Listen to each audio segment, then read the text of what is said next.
You'll see that there is an example which has been done for you. On this occasion only, the conversation relating to this will be played first. Good morning, Mr. Thompson. Can I speak to you for a moment? Of course, Jamie. Come in. Have a seat. I've just finished looking through the reports for this term. It looks like the pupils are doing very well. Mr. Thompson says he's just finished looking through the reports, so B has been circled. Now we shall begin. You should answer the questions as you listen because you will not hear the recording a second time. Listen carefully and answer questions 1 to 5. Good morning, Mr. Thompson. Can I speak to you for a moment? Of course, Jamie. Come in. Have a seat. I've just finished looking through the reports for this term. It looks like the pupils are doing very well. Yes, I think they are. It's all going fine. So, Jamie, what's on your mind? Well, I've been thinking about next month's camping trip, the one for year 10. Yes, we've got it scheduled for the 23rd to the 26th, if I'm not mistaken. Actually, I think it's the 24th to the 27th. Let's just check. Oh, right. Yes, you're right. So... Well, I've been thinking about how we might possibly make this year's event even better than last year's. Not that last year's wasn't great, but... Suggestions for improvement are always welcome, Jamie. So, what have you been thinking about? Well, to tell the truth, I wasn't completely happy with the camp we used last year.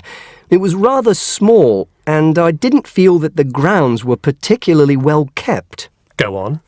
I did some searching, and I think I found the perfect spot. It's called Shepton Meadows, and... Is that the campsite in the Lake District? No, actually it's just outside Carlisle.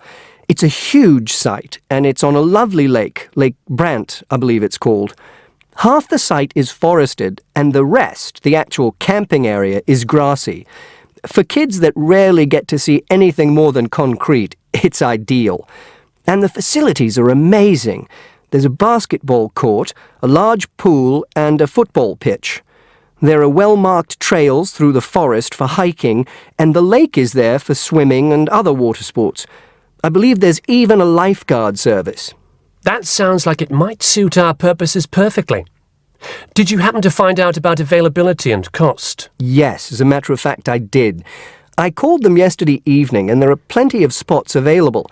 And because we're a non-profit organisation, they said they would give me a reduction in the price.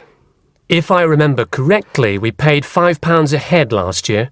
Yes, per night, right? Yes, each child paid £10 for the 2 nights. Well, at this campsite, it's only £4 per night. And they told me that if we had over 50 children, which we do, they could give us a further 10% off. That's very reasonable, isn't it? Well, from what you've told me, I think we should probably go ahead and book. Excellent. I'm sure the children will love it. I'm sure they will. Before you hear the rest of the conversation, you have some time to look at questions 6 to 10.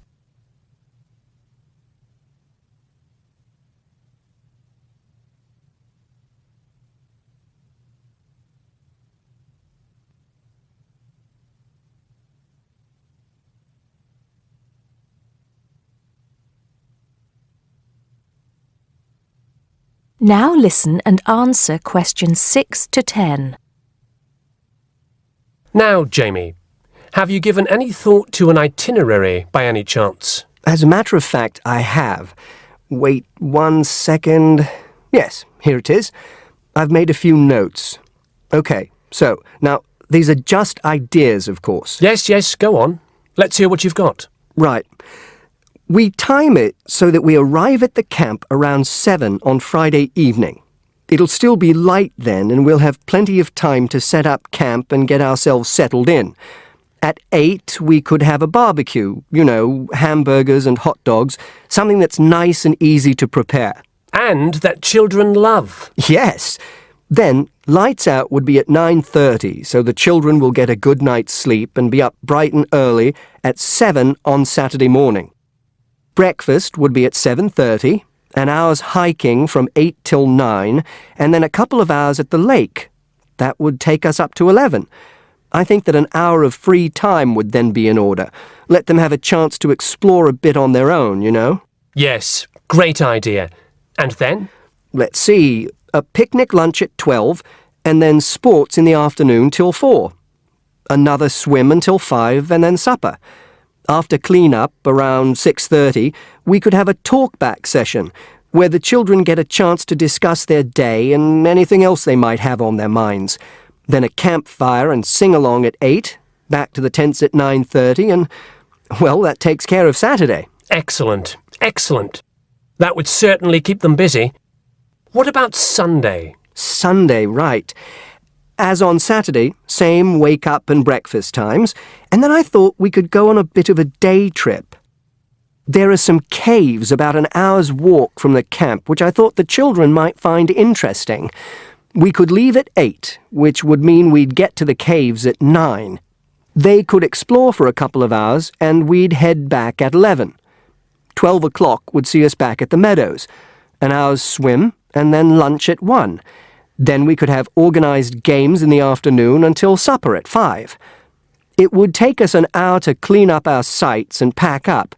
We'd be on the buses at 6 and all set to head back into the city. Well now, you've certainly put a lot of thought into this, Jamie, and it's paid off. I think it sounds wonderful.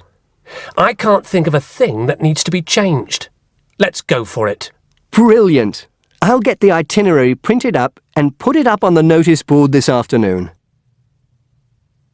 That is the end of section 1. You now have half a minute to check your answers.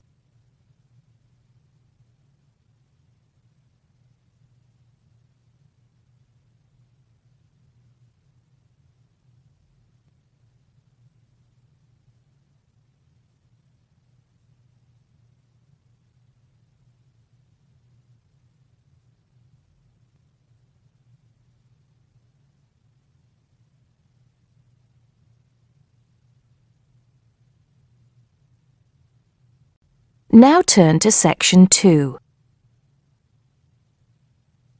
Section 2. You'll hear a man giving information to a group of new university students. First, you have some time to look at questions 11 to 15.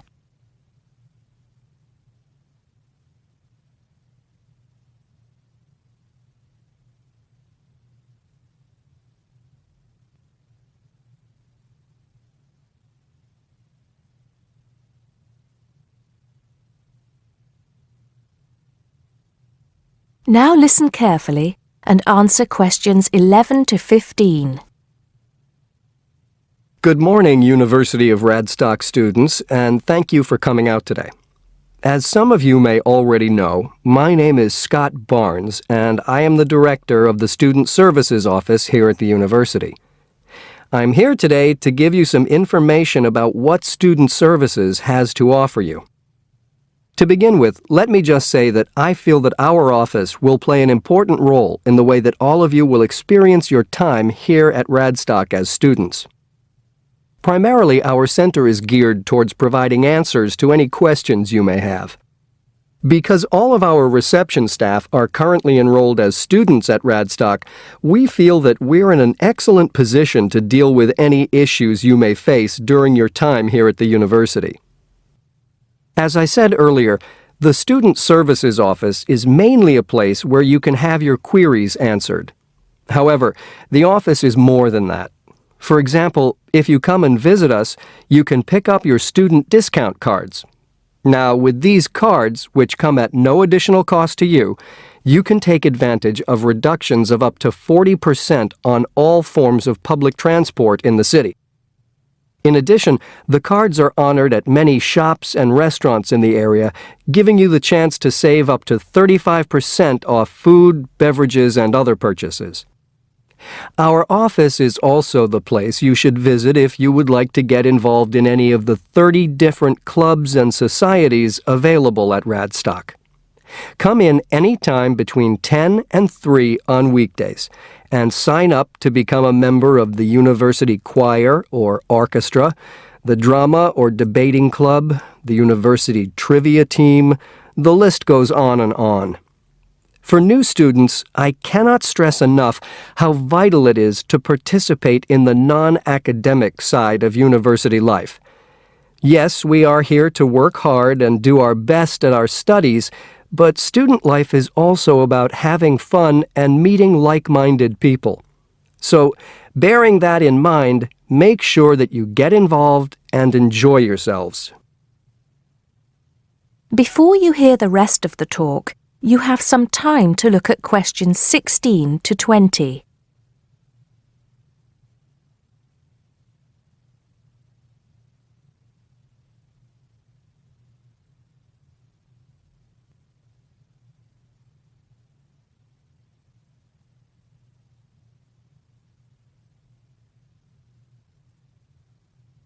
Now listen and answer questions 16 to 20.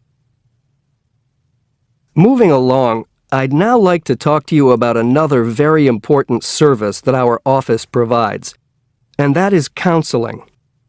I'm sure that you are all well aware that there are times in life when things can go wrong and times can get tough. We all have to endure difficult experiences, and these difficulties can be emotional or physical. Whatever the case may be, talking with an experienced counselor can help you through the trying times. The counseling service here at Radstock is staffed by counselors who are qualified to help you deal with problems ranging from homesickness and loneliness to eating difficulties and life changes. To see a counselor, we recommend that you first visit our drop-in center. We run drop-in sessions on a daily basis from 9:30 a.m. to 2:30 p.m. And to reserve one of these sessions, you can telephone the counseling service on 121-5648-3907 on the day you wish to visit. Or, if you prefer, you can come into the Student Services office anytime after 8:30 a.m. and complete a booking form.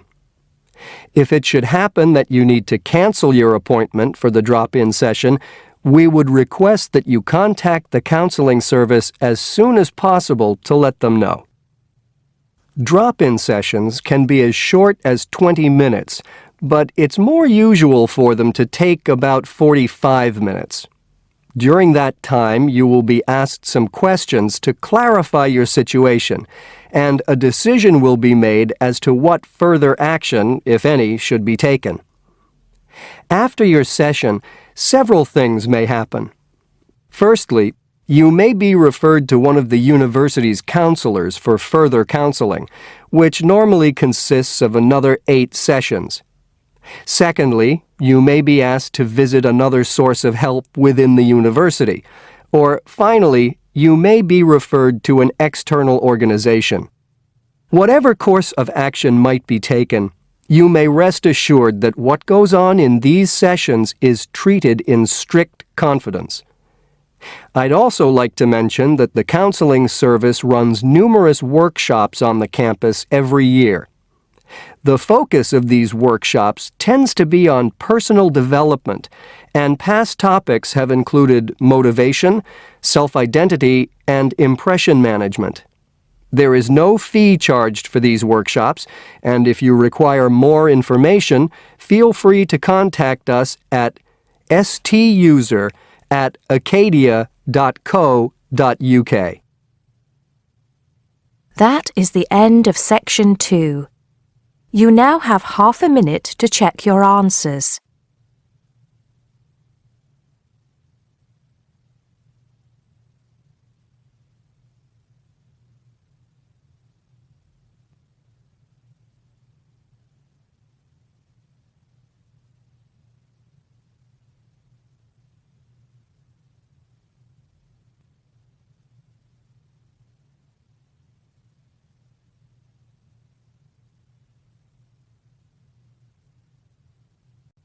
Now turn to Section 3. Section 3. You'll hear a tutor and a student talking about the history of the scientific method. First, you have some time to look at questions 21 to 25.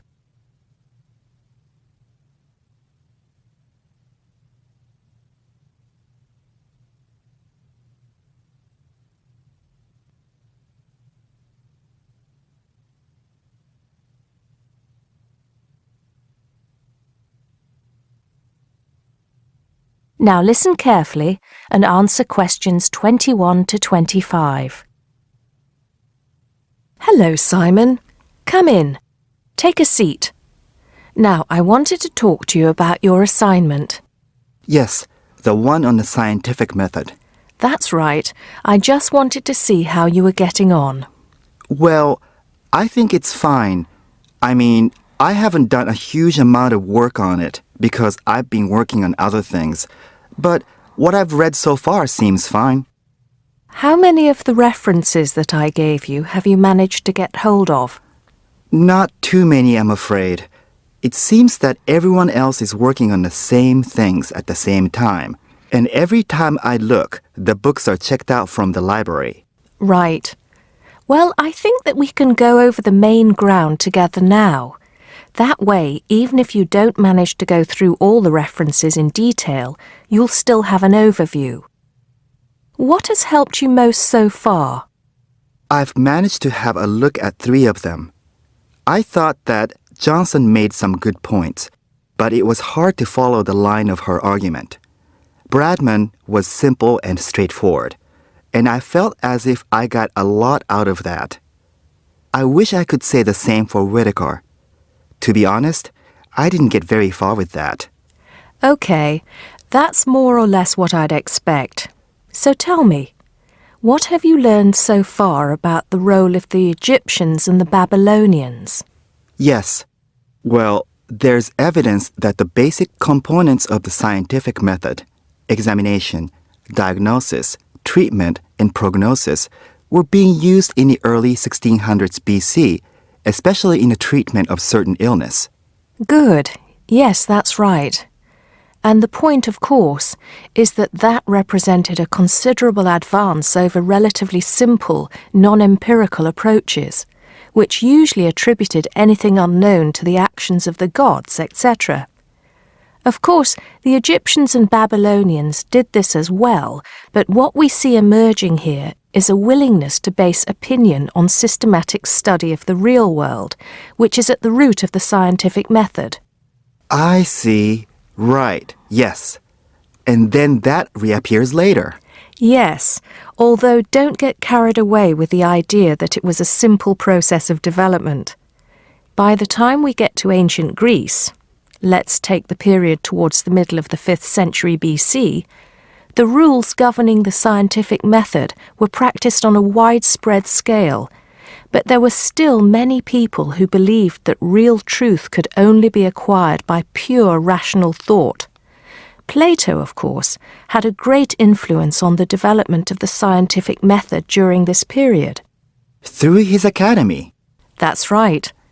But then, as we know, a great deal of understanding of the scientific method disappeared as the old world order collapsed. It wasn't until the Middle Ages, sometime before the 11th century, that several versions of the scientific method emerged from the medieval Muslim world, all of which stressed the importance of experimentation in science. Right. I think I've got the historical timeline. Before you hear the rest of the conversation, you have some time to look at questions 26 to 30.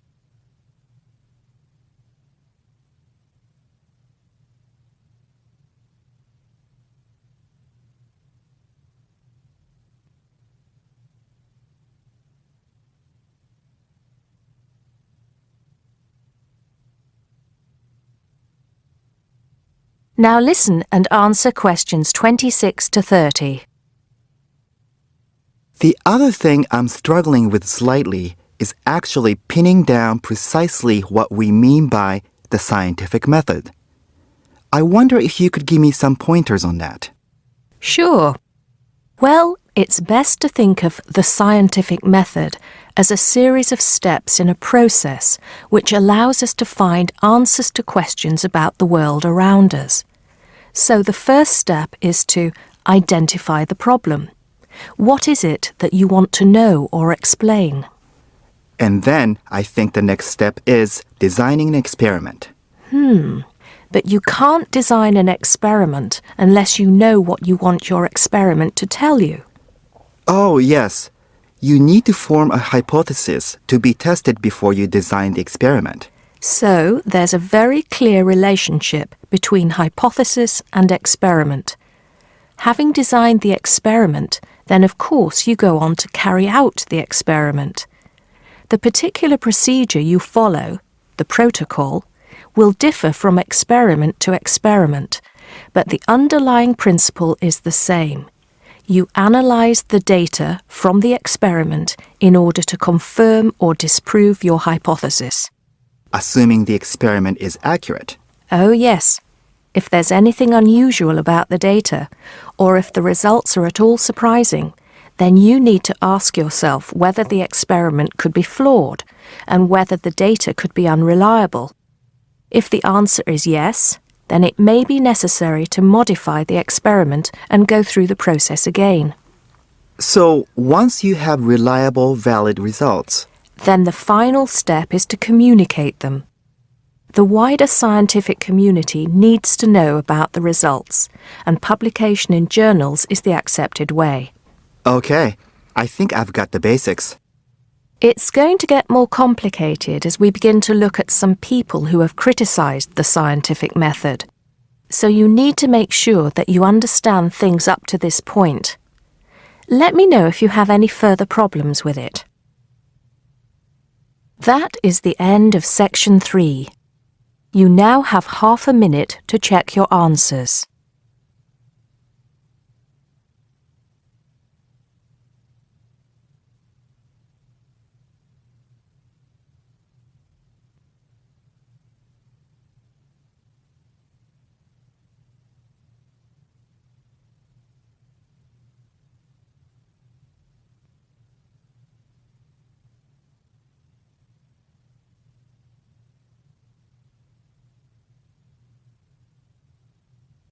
Now turn to section 4. Section 4.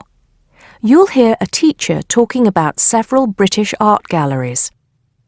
First, you have some time to look at questions 31 to 33.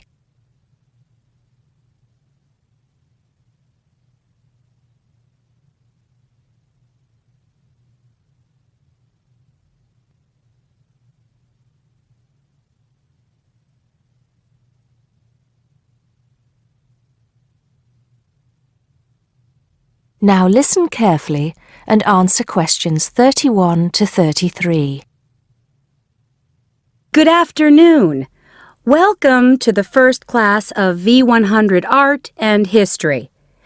The objectives of the course, as you will have seen if you've taken a look at the syllabus, include familiarizing yourselves with the vocabulary and language of art, learning about the basic elements of art and design, and finally, discussing historical periods as they pertain to art. The course will also give you the opportunity to visit some of the many galleries and museums that Britain has to offer. So, having said that, I'd like to spend the rest of today's class talking about 4 of the more important galleries that we will be visiting in the coming year. As most of you already know, or at least I hope most of you know, there are 4 Tate galleries in all. To begin, I'd like to tell you a little bit about the Tate Modern. Tate Modern is located in a very busy part of London called the South Bank. It's close to 2 world-renowned tourist attractions, St. Paul's Cathedral and Shakespeare's Globe Theatre.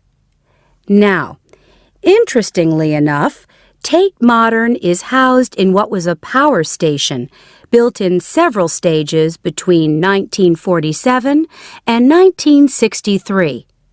It was closed down in 1981 and reopened as a gallery in the year 2000. Tate Modern consists of 5 levels. with the Tate collection being shown on the 3rd and 5th levels. On level 2, the works of contemporary artists are exhibited, while level 4 is used for holding large temporary exhibitions. Since this museum opened, it has become a popular spot for both Londoners and tourists alike. And believe it or not, it doesn't cost anything to get in to see the collection displays. Before you hear the rest of the talk, you have some time to look at questions 34 to 40.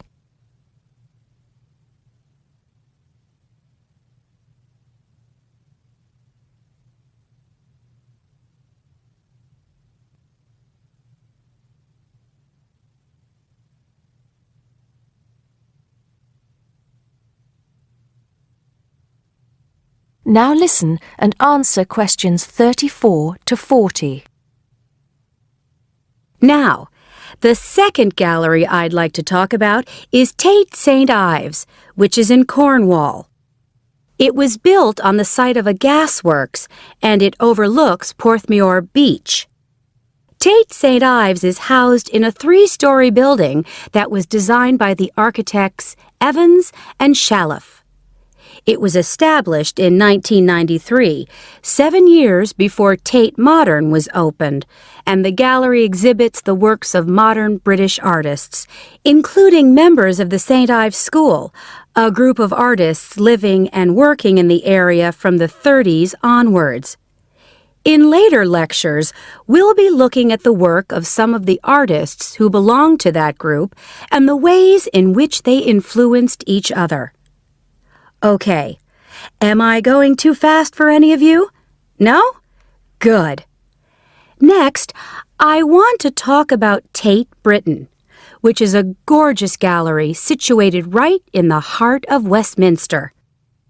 Tate Britain was the first of the 4 Tate galleries to open, and it was established in 1897.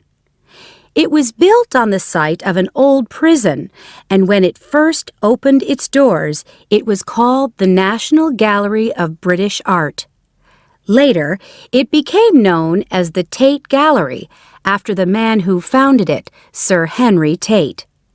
During its lifetime, Tate Britain has been damaged twice, once by floodwaters from the River Thames, and once by bombings during World War II. This gallery has an interesting range of exhibitions of historic and modern art from 1500 up to the present day. Now, the last gallery I'd like to tell you about is called Tate Liverpool. It's not hard to figure out where this gallery is located, is it? It was opened in 1988 to exhibit displays from the Tate collection, and it also has a program of temporary exhibitions. Tate Liverpool is housed in what was once a warehouse, and for some years it was one of the biggest galleries of modern and contemporary art in the UK. Well, that's a brief overview of just a few of the galleries we'll be visiting. I'd like now to look in a little more detail at what you can expect to see in each of these galleries, starting with Tate Britain. That is the end of section 4. You now have half a minute to check your answers.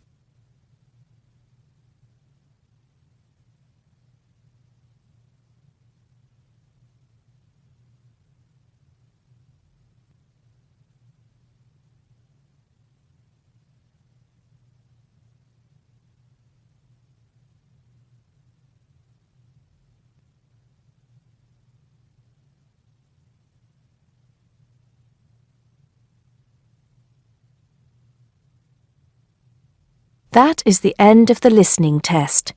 You now have 10 minutes to transfer your answers to the listening answer sheet.